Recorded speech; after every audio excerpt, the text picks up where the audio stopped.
Advocate Aleena ടീച്ചറാണ്. ഓ, കേട്ടപ്പോ തന്നെ തൊഴുതു. നല്ല രസമായിരുന്നു ഇന്ന് കാണാൻ. ചൂടായപ്പോഴേ എനിക്കത്ര വലിയ രസമൊന്നും തോന്നിയില്ല. എത്ര പെഗ്ഗാണ് അകത്താക്കിയത്? 4-5 കുപ്പിയുണ്ട്. ആഹാ, ഫുൾ ടാങ്ക് ആണല്ലേ? ടീച്ചർക്ക് ഇപ്പൊ എന്താ വേണ്ടത്? സോറി. ഞാനെന്തിനാ സോറി പറയുന്നത്? ഞാനാണ് സോറി പറഞ്ഞത്, അമ്പാടിയെ തെറ്റിദ്ധരിച്ചതിന്. ഓ, ദേവി ഇത് സോറി പറയല്ലേ. ചിലപ്പോ ടീച്ചറിന്റെ മുത്തശ്ശി പറഞ്ഞതായിരിക്കും എന്നോട് സോറി പറയാൻ. അവര് കുറച്ച് മനസാക്ഷിയൊക്കെ ഉള്ള കൂട്ടത്തിലാണെന്ന് എനിക്ക് തോന്നിയിട്ടുണ്ട്. എന്നാ അത് തൊട്ട് തീണ്ടിയിട്ടില്ല ചിലർക്കൊന്നും. അമ്പാടി, മര്യാദയ്ക്ക് സംസാരിക്കും. ഞാൻ കുട്ടിയല്ല ഇയാൾ എന്റെ ടീച്ചറാവാൻ. മര്യാദയ്ക്ക് സംസാരിക്കടാ ചെറുക്ക. ഇതിനൊക്കെ എങ്ങനെ മറുപടി പറയണമെന്ന് എനിക്കറിയാം. ഓ, ഞാനിപ്പോ ആ രാത്രിയെ ശപിക്കുക. അന്ന് ഗുണ്ടകൾ വന്ന് തട്ടിക്കൊണ്ട് പോയപ്പോ പിന്നാലെ വന്ന് രക്ഷിച്ചില്ലേ ആ രാത്രിയെ. അന്നാ ഞാനൊരു യക്ഷിയെ പരിചയപ്പെട്ടത്, ഒരു ടീച്ചർ യക്ഷിയെ. എന്നെ യക്ഷിന്ന് വിളിച്ചു അല്ലേ? യക്ഷിയല്ല, ശരിക്കും രക്തരക്ഷസ. വെച്ചിട്ട് പോ. ഹലോ, അത്രയ്ക്കായോ? ഇപ്പൊ കാണിച്ചുതരാം.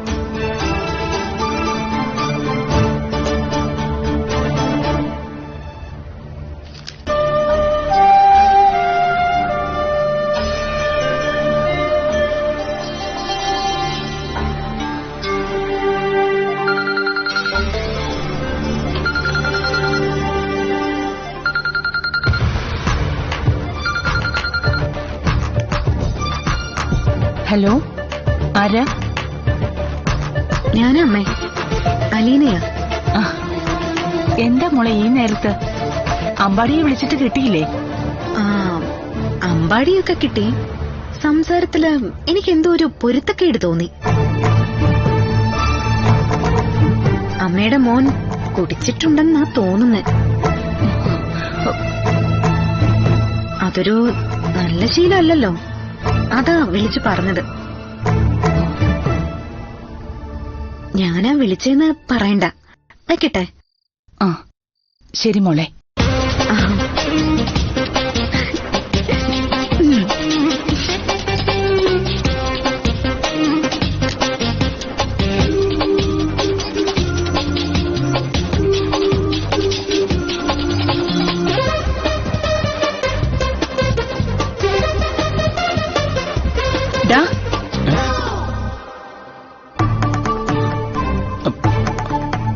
നീ കുടിച്ചിട്ടുണ്ടോ? ഇല്ല. കള്ളം പറയരുത്. ഇല്ലമ്മേ, ഞാൻ കുടിച്ചിട്ടില്ല. ഊതടാ. എടാ ഊതാൻ. ഈ അമ്മയ്ക്ക് ഇത് എന്താ പറ്റിയത്?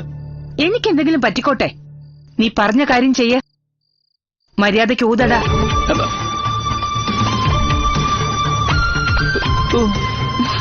നന്നായിട്ട് ഊതടാ. അല്ലെങ്കിൽ എല്ലാത്തിനും നല്ല ശക്തിയാണല്ലോ. അങ്ങനെ അങ്ങോട്ട് ഊതിക്കേ. ഊതാൻ. നന്നായിട്ട് അകത്ത് ചെന്നിട്ടുണ്ട്. ഇല്ലമ്മേ, ലേശം. അച്ഛന്റെ എല്ലാ ശീലങ്ങളും മോന് കിട്ടിയിട്ടുണ്ട്, ഇതുൾപ്പെടെ. അല്ല, ഞാൻ കുടിച്ചെന്ന് അമ്മയോട് ആരാ പറഞ്ഞേ? ആരാന്നൊന്നും പറഞ്ഞില്ല. ഒരു പെൺകുട്ടിയാ ഈ സമയത്ത് എന്നെ വിളിച്ച് വിവരം പറഞ്ഞത്. പെൺകുട്ടിയോ? അതെ. ആരാത്? അതൊന്നും എനിക്കറിയില്ല. നിന്നെ ഇഷ്ടപ്പെടുന്ന ഏതെങ്കിലും പെൺകുട്ടികളായിരിക്കും. എന്നെ മനഃപൂർവ്വം ആരോ പാരവശതാണല്ലോ. ഇതെങ്ങനെയാ പാരയാവുന്നത്? ഒരു നല്ല കാര്യമല്ലേ അവള് ചെയ്തത്? രാത്രിയായി കഴിഞ്ഞാൽ ഉള്ള കരുക്കെല്ലാം കൂടി വെട്ടിയിടും 3 എണ്ണം കൂടി. വേണ്ടാത്ത പണി എല്ലാം കയ്യിലുണ്ട്. അത് ടോണി ശങ്കരമാമി നിർബന്ധിക്കുമ്പോ ഒരു ഇത്തിരി ഒന്ന് ടേസ്റ്റ് നോക്കും, അത്രേ ഉള്ളൂ. ഓ, അങ്ങനെ ഇത്തിരി തുടങ്ങിയ ഒത്തിരി ആവുന്നത്. അതങ്ങ് നിർത്തിക്കോ. എനിക്കിഷ്ടമല്ല കള്ളു കുടിക്കുന്നത്. നിന്റെ അച്ഛനോടും ആ ഒരു കാര്യത്തിലേ എനിക്ക് അഭിപ്രായ വ്യത്യാസം ഉണ്ടായിരുന്നുള്ളൂ. പൊതുവെ പെൺകുട്ടികൾക്കൊന്നും അതിനോട് താല്പര്യമില്ല. എനിക്ക് ഒട്ടും താല്പര്യമില്ലമ്മേ. പിന്നെ കരിക്കും വെള്ളമാണെന്ന് പറഞ്ഞ് തരുന്നതാ ശങ്കരമാമ. അറിയാതെ കുടിച്ചു പോകുന്നതാ. ഓ, മദ്യം കുടിച്ചാ അവന് കരിക്കും വെള്ളമാണെന്ന് തോന്നും. ഏതെങ്കിലും കൊച്ചു പിള്ളേരോട് പോയി പറയടാ. ഒരു കാര്യം എനിക്ക് ഉറപ്പായി, നിന്റെ കാര്യങ്ങളൊക്കെ അപ്പ അറിയുന്ന ഒരു പെൺകുട്ടിയുണ്ട്. അവളാ എന്നോട് വിളിച്ച് വിവരം പറഞ്ഞത്. അതാരാന്നാ ഇപ്പോഴും ഞാൻ ആലോചിച്ചുകൊണ്ടിരിക്കുന്നേ. അതാരായാലും ശരി, അവൾക്ക് എന്റെ നമ്പർ പോലും അറിയാം. ഞാൻ കരുതുന്നത് പോലെ അല്ല നിന്റെ കാര്യം. നിനക്ക് എന്തൊക്കെയോ ചുറ്റിക്കളികളുണ്ട്. നീ എന്നെ മണ്ടിയാക്കിക്കൊണ്ടിരിക്കുക സമുദ്രമോളയും. അമ്മ കരുതുന്ന പോലൊന്നും ഇല്ലമ്മേ. ഉണ്ടായാലും ഇല്ലെങ്കിലും ശരി, നീ SI ആയി ചാർജ് എടുക്കുന്നതിന് മുൻപ് നിന്റെ കല്യാണം നടന്നിരിക്കണം.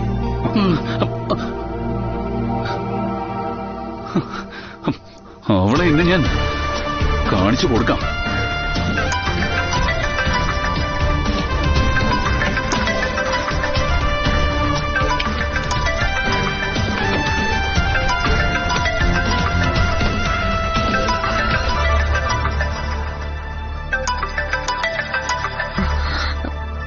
ഈ സമയത്ത് കൊമ്പന്റെ മൊബൈൽ എടുക്കുന്നത് ബുദ്ധിയല്ല. കട്ടാക്കിയോ? അത്രയ്ക്കായോ?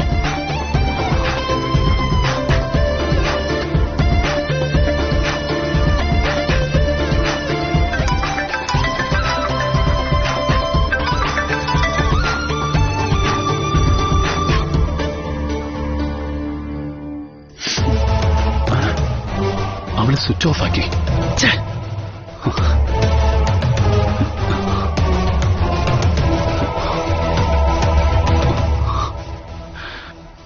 ഓ,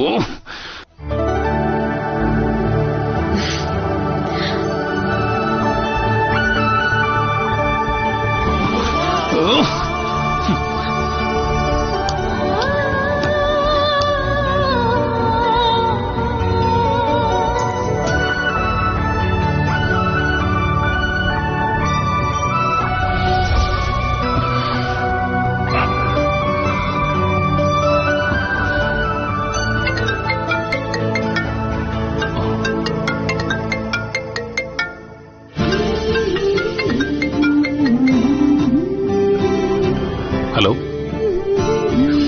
ഗുഡ് മോർണിംഗ്. ഇന്നലെ വിളിച്ചിട്ട് എടുക്കാതിരുന്നിട്ട് സ്വിച്ച് ഓഫ് ആക്കി വെച്ചു അല്ലേ? ടീച്ചറിന് എന്തിന്റെ അസുഖമാ? എനിക്ക് ഒരു കുഴപ്പമില്ല. അതുകൊണ്ട് മറ്റുള്ളവർക്ക് കുഴപ്പം ഉണ്ടാക്കാനാണ് പുറപ്പാടല്ലേ? എന്താ ഇത്? രാവിലെ വിളിച്ചിട്ടൊരു ഗുഡ് മോർണിംഗ് പറഞ്ഞപ്പോ ഈ ദിവസത്തിന്റെ മൂഡ് കളയുവാണോ? എന്റെ അമ്മയെ വിളിച്ച് ഞാൻ ലിക്കർ കഴിച്ചിട്ടുണ്ടെന്ന് പറഞ്ഞത് ടീച്ചറല്ലേ? ഞാൻ കള്ളം പറയാറില്ല. അപ്പോ ടീച്ചറല്ലേ അത് പറഞ്ഞത്? ആണ്. അതുകൊണ്ടല്ലേ ഞാൻ കള്ളം പറയാറില്ല എന്ന് പറഞ്ഞത്. ഇന്നലെ നമ്മൾ തമ്മിൽ സംസാരിച്ചപ്പോ ഫയൽവാന്റെ സംസാരം എനിക്ക് അത്ര ഇഷ്ടപ്പെട്ടില്ല. അങ്ങനെ ഇഷ്ടക്കേട് തോന്നിയാ പിന്നെ എനിക്ക് കുറച്ച് സമാധാനം കിട്ടണം, ഉറങ്ങണമെങ്കില്. അതുകൊണ്ട് അമ്മയെ വിളിച്ച് ഞാൻ സത്യം പറഞ്ഞു. ശരിക്ക് കിട്ടിയല്ലേ? ഞാൻ പൊയ്ക്കോളാം, പക്ഷേ ഇന്ന് എന്റെ പിന്നാലെ വേണം. ഈ ബോഡി ഗാർഡ് കൂടെയുള്ളത് ഒരു ധൈര്യമാ. ഇനി ഞാൻ വരുന്നില്ല, ഒറ്റയ്ക്ക് അങ്ങ് സഞ്ചരിച്ചാ മതി. ടീച്ചറിന്റെ മുത്തശ്ശി എല്ലാം വെളിപ്പെടുത്തിയപ്പോ സിമ്പതി അത് കൈ തന്നെ അങ്ങ് വച്ചിരുന്നാ മതി. എസ്കോട്ടൊക്കെ നിർത്തി. ഇനി ഞാന് കാക്കി ഇട്ട ശേഷം VIPസിനൊക്കെ എസ്കോട്ട് കൊടുത്തോളാം. ഞാനൊരു VIP ആണ് മാഷെ. എങ്കിലേ ഞാൻ VVIP യാ. പിന്നെ കൂടിപ്പോയ ഒരു SI. അതുപോലെയാണോ ഞാൻ? സിവിൽ സർവീസ് എഴുതുന്നുണ്ട് ഞാൻ. അതൊക്കെ തലച്ചോറുള്ളവർക്ക് പറഞ്ഞിട്ടുള്ളതാ. തലയില് തലച്ചോറ് ഇപ്പൊ കാണില്ലായിരുന്നു ഞാനില്ലായിരുന്നെങ്കിൽ. വരാൻ പറ്റുമെങ്കിൽ വരണം. അമ്പാടിയുടെ എസ്കോട്ട് എനിക്കിപ്പോ ആവശ്യമാണ്. പിന്നെയൊക്കെ തന്റെ ഇഷ്ടം. Hello hello hello.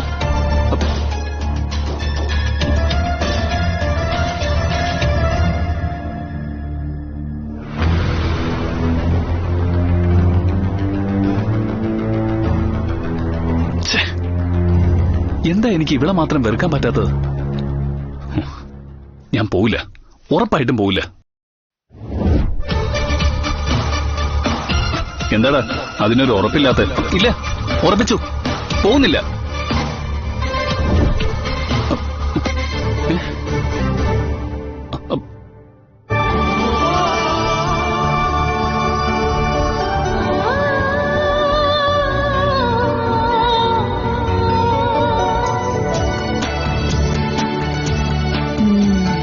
അയാള് വന്നില്ലെങ്കിൽ എനിക്കെന്താ? ഏയ്, ഒരു ഉഴപ്പില്ല. പിന്നെന്തൊരു വിഷമം പോലെ. മോശം.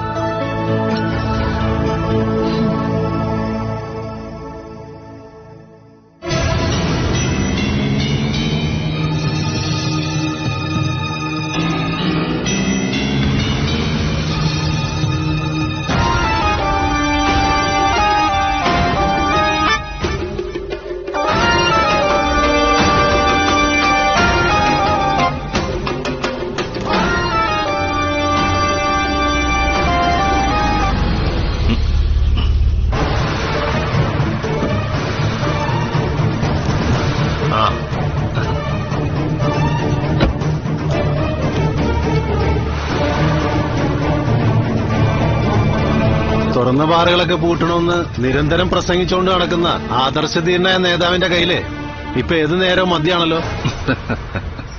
കള്ളവാറ്റ് സ്പിരിറ്റ് കടത്തുമൊക്കെ യഥേഷ്ടം നടക്കുന്നുണ്ടടാ. പിടിക്കപ്പെടുമ്പോ ബലിയാടുകളാവാൻ ആൾക്കാരുമുണ്ട്. ആ, അതൊക്കെ അവിടെ നിൽക്കട്ടെ. ഇനി ക്രിസ്മസ് രാത്രികളാ. ആൾക്കാരുടെ തലയ്ക്ക് വില പറഞ്ഞു കൊല്ലുന്ന ഒരുത്തൻ എത്തിയിട്ടുണ്ട്. മരിച്ചു കഴിഞ്ഞാൽ മരണകാരണം ഡോക്ടേഴ്സിന് പോലും കണ്ടെത്താൻ പ്രയാസം. അതിനുവേണ്ടി അണലിയുടെയും മൂർഖന്റെയും രാജവെമ്പാലയുടെയും വിഷം വരെ കൈക്കൊണ്ട് നടക്കുന്നവനാ. തെളിയിക്കപ്പെടാത്ത പല കേസുകളും അവന്റെ അക്കൗണ്ടിലുണ്ട്. വിക്ടർ, കുമളിയാ സ്വദേശം. ഞാൻ കോടികൾ വില പറഞ്ഞിട്ടുണ്ട് 2 തലയ്ക്ക്. ഷെയർ വേണം. എന്തിനാ ഷെയർ? മൊത്തം ഞാൻ കൊടുക്കാം. വിനയനോട് പറഞ്ഞ അവനും പണം പ്രശ്നമല്ല. അല്ലെങ്കിൽ തന്നെ നോട്ട് നിരോധിച്ചപ്പോ ബ്ലാക്കിൽ വാങ്ങിയതൊക്കെ കത്തിച്ചു കളഞ്ഞു എന്നാ വിനയം പറഞ്ഞത്. അത് എന്റെ കാര്യം അങ്ങനെ തന്നെയാ. അന്നാടാ മനസ്സിലായത് മനുഷ്യന് ഏറ്റവും മൂല്യം കൊടുക്കുന്ന നോട്ടുകള് കീറക്കടലാസുകളാണ്. പിന്നെ പ്രളയം, കോവിഡ്, അങ്ങനെ എന്തെല്ലാം വന്നു. ഇനിയിപ്പോ പ്രകൃതി ദുരന്തത്തിന്റെയും മഹാമാരിയുടെ ഒക്കെ കാല. അതുകൊണ്ട് പണം കൂട്ടി വെച്ചിട്ട് പ്രയോജനമൊന്നുമില്ല. നാളെ മരിക്കേണ്ടി വന്നാലും ആത്മാഭിമാനത്തോടെ മരിക്കണം, പേര് ദോഷം കേൾപ്പിക്കാതെ. ഞാൻ നേരത്തെ പറഞ്ഞ പോലെ നാട്ടിൽ പോയി മടങ്ങിയെത്തിയ അലീനയും അവളെ നമുക്ക് നേരെ അഴിച്ചുവിട്ട മേയറും ഈ ക്രിസ്മസ് തലേന്ന് അന്തരിക്കും. അവരുടെ ബോഡിയില് ആദ്യത്തെ റീത്ത് വെക്കുന്നതിൽ ഒരാൾ ഈ ഞാൻ തന്നെ ആയിരിക്കൂടാ. അളിയാ, മഹാദേവനോട് സത്യം വെളിപ്പെടുത്താൻ പറഞ്ഞു, അത് ചീറ്റിപ്പോയി. ഇനിയിപ്പോ ഈ വിക്ടറെ വരുത്തിയിട്ട് പവനായ ശവമായെന്ന് പറയരുത്. എപ്പോഴും പിഴവുകൾ സംഭവിക്കില്ലല്ലോടാ. ബോംബെയിൽ കിടന്ന് കളിച്ചവന് ഇവിടെ കാര്യങ്ങളൊക്കെ കുറച്ചുകൂടി നിസ്സാരമായിരിക്കും. ക്രിസ്മസ് ആഘോഷിക്കാനാ വിക്ടർ നാട്ടിലേക്ക് വന്നിട്ടുള്ളത്. മുങ്ങൽ വിദഗ്ധനായിരുന്നു. എത്ര നേരം വേണമെങ്കിലും വെള്ളത്തിൽ അങ്ങനെ മുങ്ങിക്കിടക്കും. അങ്ങനെയും കൊന്നിട്ടുണ്ട് പലരെയും. ഇവിടെയും സാഹചര്യം വ്യത്യസ്തമല്ല. 2 സ്ത്രീകളാ എതിരാളികള്. അവരെ അവൻ നിഷ്പ്രയാസം ഒഴിവാക്കും. നീരജയും മഹാദേവനൊക്കെ നമ്മുടെ ശത്രുപക്ഷത്താ, അത് മറക്കരുത്. എന്റെ അനന്തരവൻ നടന്നതൊക്കെ അറിയാതിരിക്കാനും അവൻ എന്റെ മുന്നിൽ വിരൽ ചൂണ്ടി നിൽക്കാതിരിക്കാനും അലീനയുടെ മരണം ഉടനെ നടക്കണം. അവള് മേയറിൽ നിന്നും എല്ലാം അറിഞ്ഞിട്ടാ എന്നെ കാണാൻ വന്നത്. നിന്റെ രജനിയെ ഇന്റർവ്യൂ ചെയ്യാൻ വന്നതുപോലെ ഒരു വരവ്. അമ്പാടിയുമായിട്ട് അവൾ സൗഹൃദം കൂടിയതും എന്റെ ജീവിതത്തിലേക്ക് കടന്നു കയറാനാ. അതിന് അടിവരയിടണം ഈ ക്രിസ്മസ് രാവുകളിൽ തന്നെ.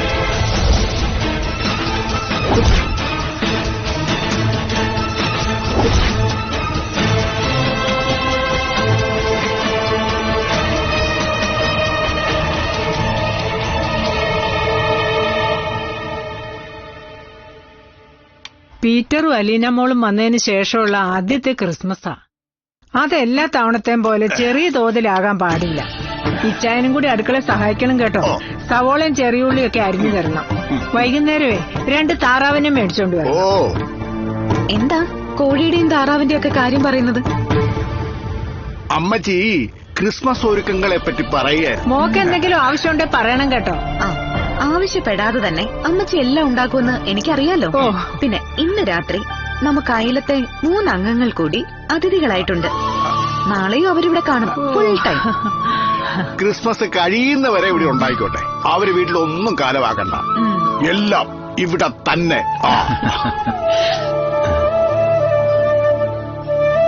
എല്ലാ ക്രിസ്മസിനും മക്കളെയും മരുമക്കളെയും കൊച്ചുമക്കളെയും ഒക്കെ കാത്തിരിക്കും. ആരും വരില്ല.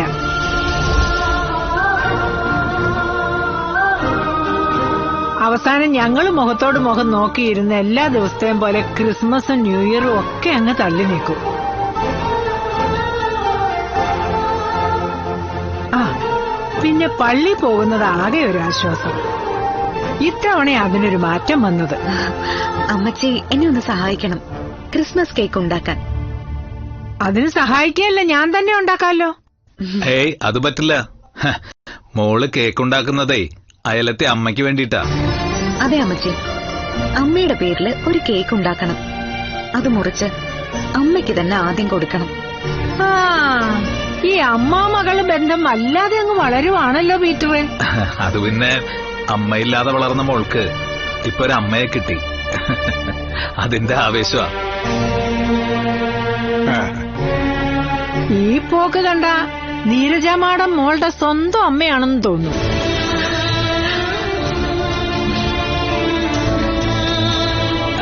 അവരുടെ ഒരു ചെറിയ ചായ ഉണ്ട് നോക്ക്. അത് ആ കാഴ്ചപ്പാടോടുകൂടി നോക്കുന്നത് കൊണ്ടാ. എന്തായാലും അപർണയുടെ അമ്മ എന്നെ സ്വന്തം മോളെ പോലെ കണ്ടു തുടങ്ങി. ആ, അതിനുശേഷമുള്ള സന്തോഷമൊന്നും പറയണ്ട. അതിൽ അത്ഭുതമൊന്നും ഇല്ലല്ലോ അമ്മച്ചി. ആ, എഴുതാൻ കഴിയുന്ന രണ്ടുപേര് തമ്മിലുള്ള കൂടിച്ചേരലല്ലേ, അതിന്റെ സന്തോഷം കാണാതിരിക്കോ? ആ, ഈ ക്രിസ്മസ് അപ്പച്ചനും അമ്മച്ചിക്കും ആ കുടുംബത്തിനൊപ്പം എനിക്ക് അവിസ്മരണീയമാക്കണം. ഒരിക്കലും മറക്കാൻ കഴിയാത്ത ഒരു ക്രിസ്മസ്. അടുത്ത തവണ ഇതേ നാളില് ഞാൻ ചിലപ്പോ കണ്ടില്ലെങ്കിലോ? എന്തിനാ അങ്ങനെയൊക്കെ പറയുന്നേ? ശത്രുക്കൾ ഒരുപാടാ അമ്മച്ചി. അവരൊക്കെ എപ്പോഴാ ചാടി വീഴാന്ന് അറിയില്ല.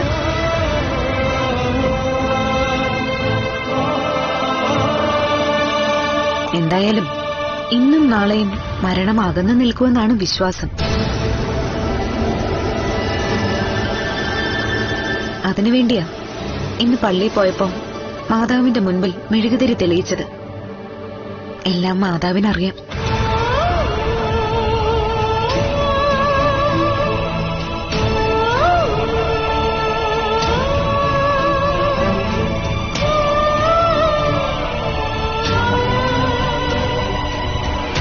ഒന്നും അറിയാത്തത് എന്റെ മാതാവിന് മാത്രമോ, എന്റെ സ്വന്തം അമ്മയ്ക്ക്.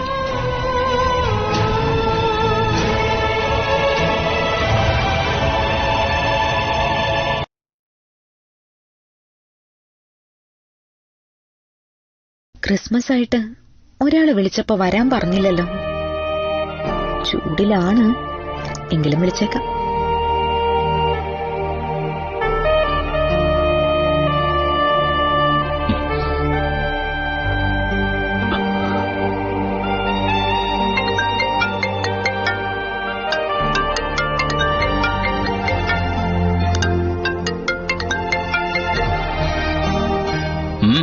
എന്ത് വേണം? ക്രിസ്മസ് ഒക്കെയാണ്, ഇങ്ങോട്ടൊന്ന് ഇറങ്ങൂ. ഇനി അങ്ങോട്ടില്ലാന്ന് ഞാൻ പറഞ്ഞല്ലോ. എന്റെ മാഷ് മദ്യപിക്കുന്നത് എനിക്കിഷ്ടമല്ല. അതുകൊണ്ടല്ലേ ഞാൻ ചെറുതായിട്ടൊന്ന് പാര വെച്ചത്. അതുകൊണ്ട് എനിക്ക് നഷ്ടമൊന്നും വന്നിട്ടില്ല. ഞാൻ ഈ നാട്ടിൽ വന്നതിന് ശേഷം ആദ്യമായിട്ട് വരുന്ന ക്രിസ്മസാ. അതിന് അമ്പാടി കൂടി ഉണ്ടായിരുന്നെങ്കിൽ നന്നായിരുന്നേനെ. ഞാൻ നിർബന്ധിക്കുന്നില്ല, കഴിയുമെങ്കിൽ പോരെ.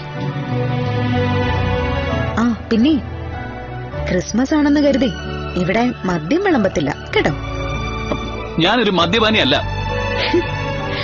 എങ്കിലും കുടിയനാണ്. വെക്കട്ടെ. Hello hello.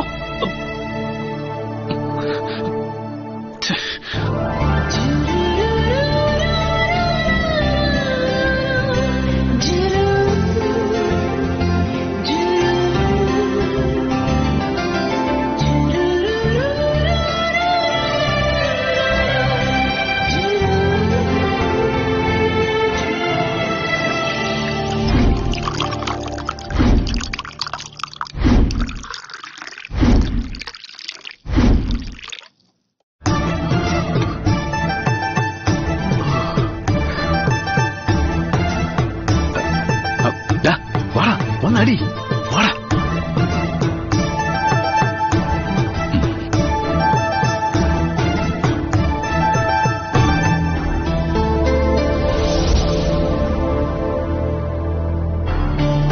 എന്റെ മാഷ് മദ്യപിക്കുന്നത് എനിക്കിഷ്ടമല്ല.